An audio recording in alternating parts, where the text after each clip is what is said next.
Hello everyone. तो आज की इस वीडियो में हम कर रहे हैं ये टाइम स्पीड एंड डिस्टेंस का क्वेश्चन।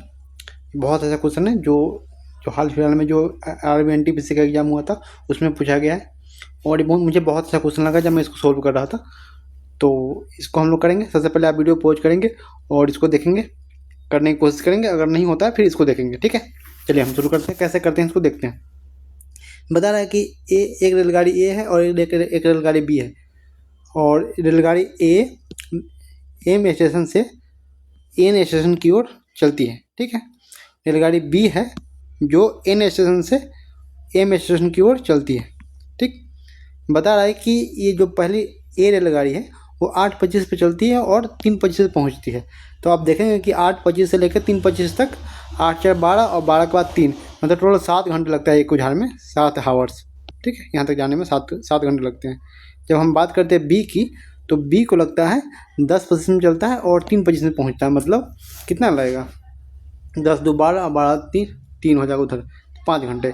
तो बी को लगता है टोटल 5 घंटे दूरी कवर करने में।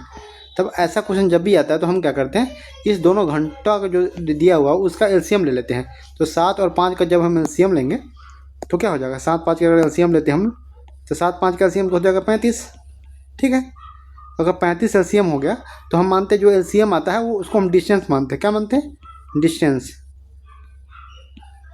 इसको दूरी भी बोलते हैं ना, दूरी मानते हैं। देखिए जब हम मान लिए कि 35 किलोमीटर, मैंने माना कि 35 किलोमीटर जो है वो डिस्टेंस है दोनों के बीच की। यहाँ पे लिख दूँ, यहाँ पे नीचे, तो हम क्या मान लें कि ये जो दूरी है 35 किलोमीटर है, ठीक है। 35 किलोमीटर की दूरी है एम से एन तक।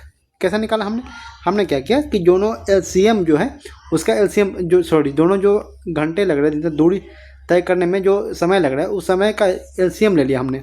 तो मुझे 35 आया, तो मैंने माना कि 35 किलोमीटर की दूरी है। आप कुछ भी मान सकते हैं, लेकिन हम इसलिए ऐसा मानते हैं ताकि ये 7 और 5 दोनों से कट जाए।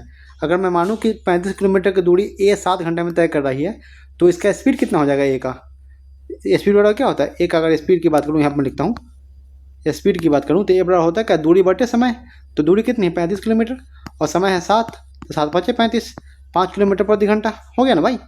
और बी की बात करूँ स्पीड की, तो 35/5 तो हो जाएगा 7 किलोमीटर प्रति घंटा, ठीक है।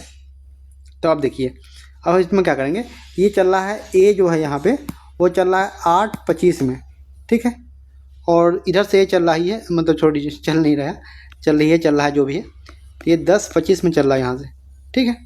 आपको समझना है कि कैसे कैसे इस क्वेश्चन को कैसे करना है, या टाइम डिफरेंस अलग दे दे तो कैसे करना है। आई होप कि आपने सबने क्वेश्चन पढ़ लिया होगा, ठीक है। मैं थोड़ा ऊपर करता हूँ और लिखूँगा नीचे, ठीक है। देखिए तो हम क्या करते हैं, अगर मुझे निकालना है कि कब मिलेंगे, मुझे निकालना है कि ए और बी जो रेलगाड़ी है वो कब मिलेंगे एक दूसरे से। देखिए मैं क्या करूँगा कि ये ए जो है 8:25 में चल रहा है और बी जो है वो 10:25 में चल रहा है। तो मैं चाहूँगा कि दोनों जो चलने का टाइम हो इक्वल हो जाए। कैसे होगा इक्वल? तो मैं क्या करूँगा, ए को 2 घंटा मैं चला दिया पहले, और ए का स्पीड जो है यहाँ पे निकला था 5 किलोमीटर प्रति घंटा। तो 2 घंटा में कितना दूरी तय कर लेगा, 10 किलोमीटर। 10 किलोमीटर तक दूरी तय कर, मतलब यहाँ तक दूरी तय कर लिया 10 किलोमीटर। तो अब ये जो दूरी है, ये जो मैं अभी दिखा रहा हूँ आपको, वो कितनी हो गई, 25 किलोमीटर। टोटल 35 किलोमीटर की दूरी थी और 10 किलोमीटर ए ने तय कर लिया। तो यहाँ से जो दूरी हुई, अब ये यहाँ पे आ चुका है, ठीक है, और बी यहाँ पे आ चुका है। तो टोटल दूरी अब कितना हो गया, 25 किलोमीटर। और ए की चाल है 5 किलोमीटर प्रति घंटा, 5 किलोमीटर प्रति घंटा। अब बी की जो स्पीड है वो 7 किलोमीटर प्रति घंटा, ठीक है। तो अगर मुझे निकालना है मीटिंग पॉइंट, मिलने के समय, मीटिंग टाइम, तो क्या हो जाएगा 25। आप देख रहे हो कि ये जो एक दूसरे के विपरीत दिशा में चल रहा है, ए इस तरफ चल रहा है और बी इस तरफ चल रहा है। मतलब अगर हम इसका सापेक्ष गति निकालें तो अगर दोनों अगर विपरीत दिशा में चलते हैं तो गति ऐड हो जाती है, जुड़ जाती है।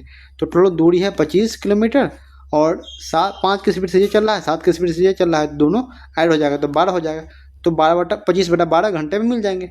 अब इसको हम शॉर्ट करना चाहें तो 25/12 क्या हो जाएगा, 12 दूना 24 और 1/12।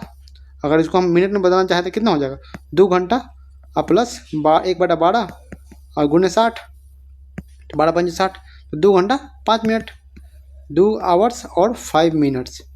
देखिए 2 घंटा 5 मिनट के बाद मिल जाएगा, लेकिन कब से, ये 10:25 के बाद, क्योंकि ये 10-25 पे ए यहाँ आ गया था ना, 10-25 पे ए यहाँ था और 10-25 पे बी यहाँ पे था। तो 10-25 के 2 घंटा 5 मिनट बाद, तो 10-25 से शुरू हुआ था और 2 घंटा 5 मिनट, 2 घंटा और 05 मिनट, तो ऐड होगा कितना हो जाएगा 10 2 12 और 25 और 5 30, तो ये 12:30 में मिलेंगे। ठीक है भाई। तो आई होप कि ये क्वेश्चन जो मैंने बताया आपको समझ में आया होगा, और ये बहुत अच्छा क्वेश्चन था, इसलिए मैं इतना एक्सप्लेन करके बताया इसको। आप अगर इसको इस कंसेप्ट को जान जाते हैं तो आप बहुत ईजिली कर पाएंगे बहुत कम समय में। ठीक है, तो इस वीडियो में इतना ही, और अगर वीडियो अच्छा लगता है तो लाइक कमेंट करके बताइएगा। और कोई दोस्त आपका जो पढ़ रहा है ये सब, इससे मतलब कोई भी या रेलवे की या एसएससी की या किसी भी फील्ड की तैयारी कर रहा है, दोनों में से रही है, कोई भी हो सकता है, आपकी महिला मित्र भी हो सकती है, तो आप उनको ये वीडियो शेयर कर सकते हैं। आपको अच्छा लगा, अगर ये कंसेप्ट में क्लैरिटी आई है तो, और आपको अगर किसी और भी चैप्टर के किसी भी कंसेप्ट में आपको दिक्कत आती है तो आप कमेंट कर सकते हैं, ताकि मैं अगला जो क्वेश्चन लेके आऊँ, तो एक क्वेश्चन में मेरा मतलब ये होता है कि आपको वो कंसेप्ट पूरी क्लैरिटी से समझा पाऊँ, है ना। तो रखते हैं भाई, और अगर चैनल अच्छा लगा तो सब्सक्राइब कर लीजिए, और एनटीपीसी का इससे पहले का जो क्वेश्चन मैंने कराया है वो देखना चाहते हैं तो इसी चैनल पे पड़ा हुआ है, वो क्वेश्चन देख सकते हैं कि कैसे कैसे क्वेश्चन आए हैं। और रीजनिंग के भी इसमें अच्छे अच्छे जो क्वेश्चन आते हैं, वो जो लेंदी क्वेश्चन होते हैं उसको मैं कराऊंगा इस चैनल पे। ठीक है, तो चैनल को सब्सक्राइब कर लीजिएगा आप लोग। धन्यवाद।